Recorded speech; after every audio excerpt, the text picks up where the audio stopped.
I never thought I'd be the type of person to share my life online, let alone spill something this personal. But after what happened, I need to tell someone. Maybe it's just for closure, or maybe I just want the world to know that karma has a way of working itself out. Either way, here it goes. My name is Laura, I'm 32, and up until a few months ago, I was planning the wedding of my dreams. I had the venue booked, the dress fitted, and every tiny detail down to the scent of the candles at the reception picked out. It was supposed to be perfect, except behind all of that, something ugly was brewing, something I was too blind to see for years. Enter Emma, my best friend since college, my ride or die, my sister from another mister, or so I thought. We'd been inseparable for over a decade, and I trusted her with everything. She was my maid of honor, my shoulder to cry on, the one person who had seen me through every heartbreak, every career struggle, every damn moment of my adult life. And yet, while I was busy planning the happiest day of my life, she was busy making sure it would be my worst nightmare. I just didn't know it yet. Looking back, the signs were always there, but I brushed them off because, well, I loved her. Not in a romantic way, obviously, but in that deep, unshakable way you love someone who's been a constant in your life. Emma had this way of making little digs sound like jokes, of turning my insecurities into casual conversation. Oh, you're wearing that dress? Bold choice. Are you sure this venue isn't too ambitious for your budget? God, I could never handle a guy like Daniel. He's just so charming. I'd laugh along, thinking it was just her way of keeping things real, grounding me. But now I see it for what it was, a slow, calculated erosion of my confidence. And then there was Daniel, my fiancé, the man I thought I was going to spend the rest of my life with. We met at work. He was charismatic, ambitious, and had this way of making me feel like the only person in the room. I fell for him fast, and before I knew it, we were planning our future together. Emma, of course, played the role of the supportive best friend, always gushing about how lucky I was. But something felt off. The way she touched his arm when she laughed, the lingering eye contact, the private jokes I wasn't in on. I told myself I was being paranoid, that Emma would never cross that line, that Daniel loved me, but the truth has a way of sneaking up on you when you least expect it. The moment everything unraveled wasn't some grand, dramatic revelation. It was quiet, subtle. A text message I wasn't supposed to see. I had borrowed Emma's phone to take a picture of her for our bridesmaid group chat. She went to the bathroom, and as I was setting the photo up, a notification popped up. It was from Daniel. Last night was amazing. I can't stop thinking about you. My stomach dropped. My hands went cold. For a second, I told myself there had to be an explanation. Maybe he meant it in a friendly way. Maybe it was a joke. But deep down, I knew. I fucking knew. I didn't say anything right away. I couldn't. Instead, I let the rest of the evening play out like nothing had happened, nodding and smiling while my mind spiraled in 1,000 directions. How long had this been going on? Had they been sneaking around behind my back for weeks, months, years? And worst of all, how stupid did they think I was? The anger simmered under my skin like a slow burn, but I wasn't going to scream. I wasn't going to cry. No, I was going to do something better. If they wanted to play dirty, I'd show them just how well I could play too. The next few days were excruciating. Every time Daniel kissed me, every time Emma sent a "love you babe" text, I wanted to throw up. But I held it together. I needed time. I needed a plan. Canceling the wedding would be too easy. It would let them off the hook, allow them to sneak away without consequences. No, they needed to feel the weight of what they'd done. They needed to be exposed in a way they'd never recover from. So I played my role. I gushed about the wedding, sent Emma dress fittings to approve, kissed Daniel like I hadn't read the words that ruined everything, and all the while I was planning their humiliation. I started small, subtle, dropping hints to see if either of them would crack. "Emma, I had the weirdest dream the other night," I'd say, watching her face. "You and Daniel were acting so strange, like you had a secret." She'd laugh, a little too forced, a little too breathy. "That's crazy," she'd say. "You're just stressed." Oh, I was stressed, all right. Stressed about how to make sure she'd never show her face in my life again. Daniel was just as clueless, kissing my forehead at night, telling me he couldn't wait to marry me. Liar. But that was fine. The show had to go on. And the wedding? Oh, the wedding was still happening, just not the way they expected. As the wedding day crept closer, my plan took shape. It had to be perfect. Not just revenge, justice. I wanted them to feel the weight of their betrayal in front of everyone who mattered. So I made some adjustments. First, I had my cousin who worked in graphic design help me create a slideshow for the reception. A surprise for Daniel, I told her, grinning through my teeth. She thought it was some romantic montage of our relationship. In a way it was, just not the version anyone expected. I also convinced my wedding planner to set up a microphone near the altar, ensuring that whatever was said during the ceremony would be heard loud and clear. The final piece? Emma's own damn vanity. She was obsessed with looking perfect, always checking her reflection, adjusting her dress, making sure every strand of hair was flawless. So I played into it. The night before the wedding, I gave her a gift, a delicate vintage hand mirror I had found at an antique shop. "Something old," I said sweetly. She loved it, carried it with her the entire morning while we got ready. She had no idea that in just a few hours, she'd be looking into that same mirror, watching her entire world come crashing down around her. The ceremony was everything I had planned, beautiful, elegant, and brimming with anticipation. The venue was packed with friends, family, and colleagues, all eager to witness what they thought would be the happiest day of my life. Emma stood beside me in her champagne-colored maid of honor dress, beaming like she wasn't the biggest snake in the room. Daniel looked every bit the devoted groom, gripping my hands with just the right amount of pressure, as if he actually meant the vows he was about to take. I almost admired their ability to lie so effortlessly. Almost. And then, right as the officiant reached the part where he asked if anyone had any objections, I took a deep breath and stepped forward. "Actually," I said, my voice carrying through the venue, "I have something to say before we continue." The room fell into a hush, and I could feel Emma stiffen beside me. Daniel's fingers twitched slightly against mine. This was it. I turned toward the crowd and gave them the performance of a lifetime.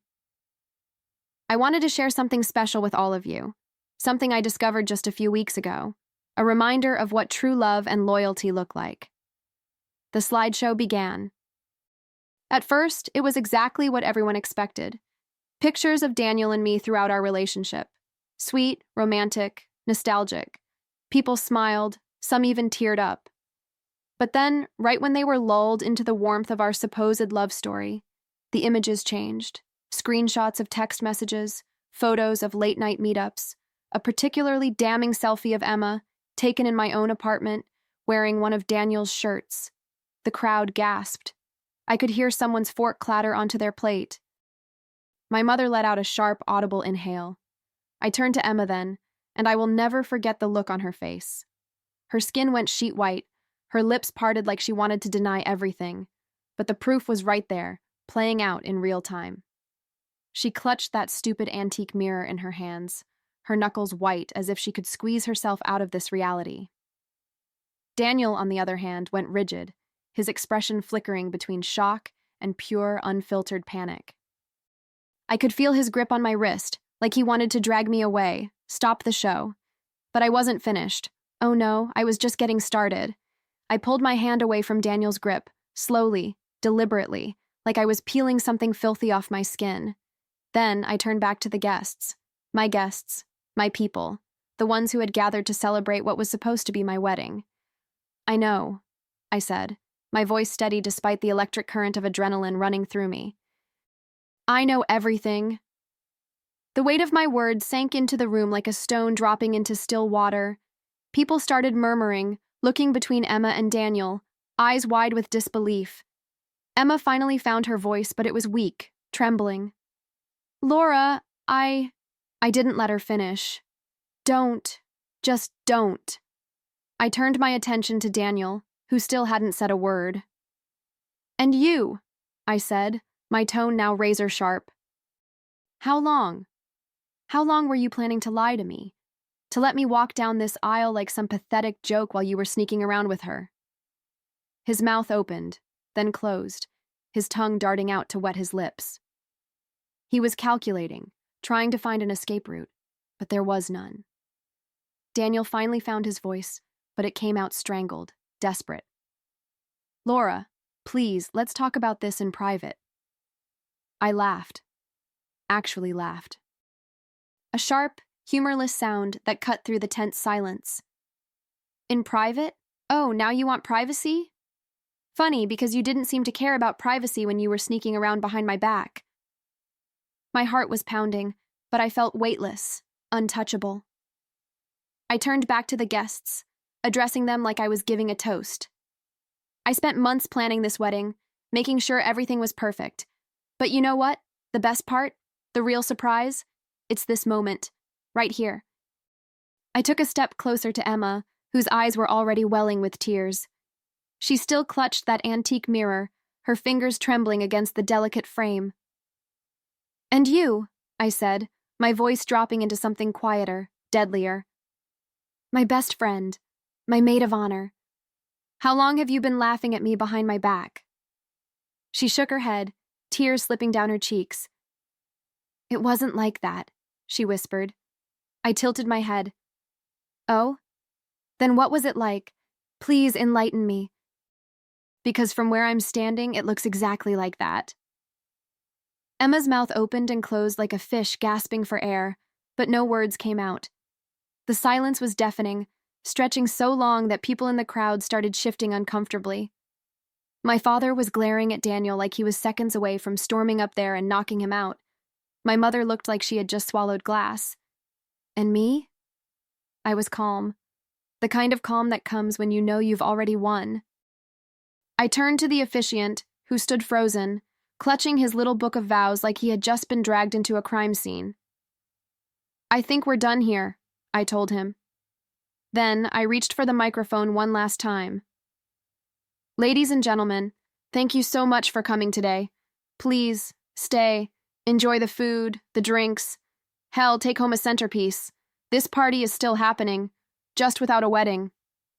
A ripple of gasps turned into stunned silence. Then my cousin, bless her soul, started clapping. One by one, people joined in. And just like that, the wedding that never was turned into the best breakup party anyone had ever seen. Emma bolted first.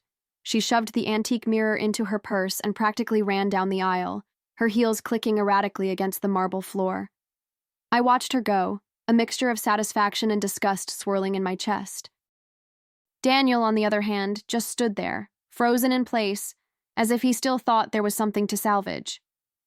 Laura, please, he said, stepping toward me, voice low and pleading. We can talk about this. I made a mistake, but... I put my hand up, stopping him mid-sentence.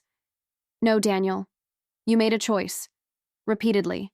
And now, you get to live with it. I felt nothing for him anymore. No anger, no heartbreak, just a detached sort of pity. He looked pathetic, standing there in his expensive tux, abandoned by both me and his secret mistress. You should probably leave before someone decides to throw cake at you, I added. A few people in the crowd chuckled, and I heard my aunt whisper to someone, "Oh, I'd pay money to see that." Daniel looked around, realizing for the first time that he had lost not just me, but the entire room. No one was on his side. My family, my friends, even some of his own groomsmen were avoiding eye contact, shaking their heads in disappointment. The reality sank in. He wasn't the charming, untouchable man he thought he was. He was exposed, stripped down to the liar and coward he had always been. With a heavy sigh, he turned and walked out, shoulders slumped, his once perfect posture shattered under the weight of his own choices. The second the door shut behind him, I felt it. Freedom. A lightness in my chest, like I had just put down a burden I didn't even realize I'd been carrying. And then, like a miracle, the tension broke. My cousin popped a bottle of champagne, and someone from the band started playing music. People hesitated for only a moment before laughter and chatter filled the room again. The wedding was over, but the party had just begun. And if there was one thing I was sure of, it was this. I may not have walked away with a husband, but I walked away with my dignity, and that was worth more than anything. As the night went on, I realized something incredible. I wasn't sad. Not even a little. If anything, I felt exhilarated. Everywhere I turned, people were raising their glasses to me, clapping me on the back, telling me I was a legend for pulling off the most satisfying revenge wedding in history. Even my grandmother, who had been clutching her pearls when the slideshow started, eventually leaned in and whispered, "I always thought he looked a little too smug." Emma and Daniel were ghosts by then, wiped from the evening like stains on a white dress. No one mentioned them. No one asked where they had gone.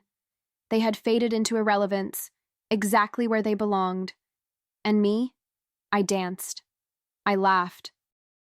I took shots with my bridesmaids and let myself enjoy the night in a way I never thought I would. The dress I had chosen for his wedding had now become a symbol of my victory. I didn't need a groom. I didn't need a best friend who was anything but. I had myself, and that was more than enough. At some point during the night, I found myself outside, breathing in the cool air, letting the events of the evening settle. The city lights flickered in the distance, and for the first time in months, I felt at peace. No more second-guessing, no more paranoia, no more forcing myself to ignore the warning signs. I had cut out the rot, and what remained was something pure, something mine. As I stood there, sipping champagne and watching the night unfold, one of Daniel's groomsmen, Jason, stepped outside and leaned against the railing next to me. "I just want you to know," he said after a moment. "We all knew something was off with him. None of us had proof, but he never talked about you the way a man should talk about the woman he's going to marry." He shook his head. "But damn, Laura, I've never seen anyone go out like that. That was art." I smirked, swirling the champagne in my glass. "Art, huh? Maybe I missed my calling as a playwright." Jason chuckled, shaking his head. "Nah, I think you did exactly what needed to be done. I've never seen a guy crash and burn so hard in real time." He took a sip of his drink, then glanced at me with something almost like admiration. "For what it's worth, you deserve a hell of a lot better than him. And definitely better than her." That part hit differently. Emma. The betrayal that should have hurt the most. But now? It barely stung. Maybe because I had spent years thinking she was my sister, my ride or die, when in reality, she had been chipping away at me bit by bit. And the worst part? I let her, but not anymore. I set my glass down and turned to Jason. "You know what the best part of all this is?" He raised an eyebrow. "What?" I grinned. "I'm still the one who got the wedding gifts." Jason burst out laughing, nearly spilling his drink. "Damn, you really are ruthless." I just shrugged, feeling lighter than I had in years. Because it was true. The wedding gifts were still mine. The venue was still paid for. The honeymoon tickets, also mine. And I fully intended to use them, maybe with my cousin, maybe with a friend, or hell, maybe just by myself. A luxury vacation sounded like the perfect way to celebrate not marrying a lying cheat. As the night wound down, I looked around at the people who actually loved me, who had stood by me, supported me, cheered for me even when I had been too blind to see the truth. That's what mattered. Not a ring, not a man who never really deserved me, and certainly not a best friend who had been trying to dim my light for years. If anything, this wasn't just the best decision of my life. It was the best thing to ever happen to me. I had won. And they had to live with what they'd done. In the days that followed, the fallout was glorious. Word spread fast, faster than I even expected. By the time I woke up the next morning, my inbox was flooded with texts from people who had been at the wedding, and even some who weren't, but had already heard about it. Apparently, one of my guests had posted a vague but dramatic retelling on social media, and the comments were filled with people calling me a hero. Emma, predictably, tried to play the victim. She sent me a long, rambling message about how I had humiliated her, how I should have handled it privately, how she never meant to hurt me. I read it once, laughed, and blocked her number. As for Daniel, he didn't even try. No apology, no explanation, nothing. He just disappeared. Word on the street was that he had tried to reach out to some of my mutual friends for sympathy, but no one wanted anything to do with him. He was officially a pariah, and honestly, it suited him. But the real cherry on top? The financial damage. See, Daniel had insisted on putting a good chunk of the wedding expenses under his name, said it made more sense that way, since he had a higher credit limit.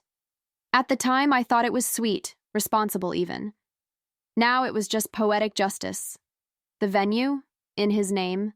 The catering bill, his name. The floral arrangements, the DJ, even the custom tux he ordered and never got to wear. All his responsibility. And since he had been planning to merge finances with me after the wedding, he was left with a mountain of debt and no one to split it with. Emma, of course, had her own problems. The job she had worked so hard to get? Well, it turns out sleeping with your best friend's fiancé isn't the best look, especially when the workplace loves office gossip.